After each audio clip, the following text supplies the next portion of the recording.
In today's video, I'm going to teach you how to create an engaging zoom effect on your images or elements.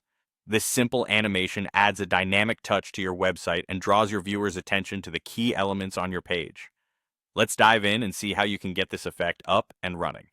First, you'll want to select the element you wish to apply the zoom effect to. This could be an image, a button, or any other item on your page that you want to bring to life with this animation.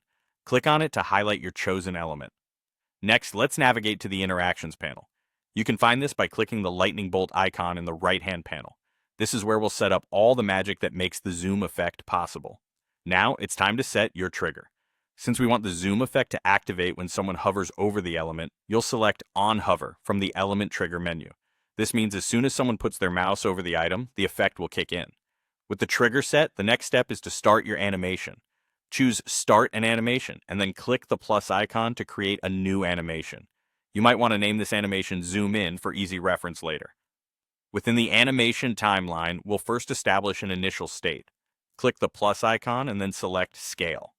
At this preliminary stage, set the scale slightly less than 1, say around 0.95 if you want the element to start slightly smaller. Alternatively, set it to 1 if you'd rather have no initial change. Now let's define the hover state. This is where you'll see the action take place. Click the plus icon again while the animation is playing, and set the scale to a value greater than 1, around 1.2, to create a noticeable zoom-in effect. To ensure the animation is fluid and pleasing to the eye, it's essential to add a transition. Return to the initial state at the beginning of your timeline, and set a transition duration, say 300 milliseconds. This ensures the zoom effect happens smoothly. With the hover effect set, we'll now configure the mouse out animation.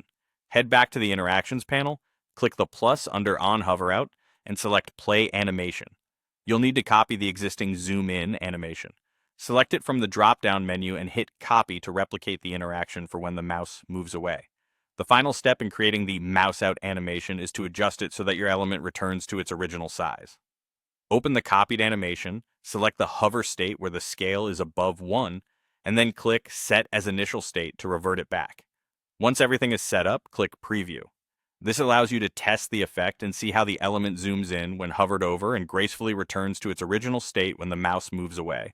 And there you have it, a simple yet effective zoom effect ready to captivate your audience.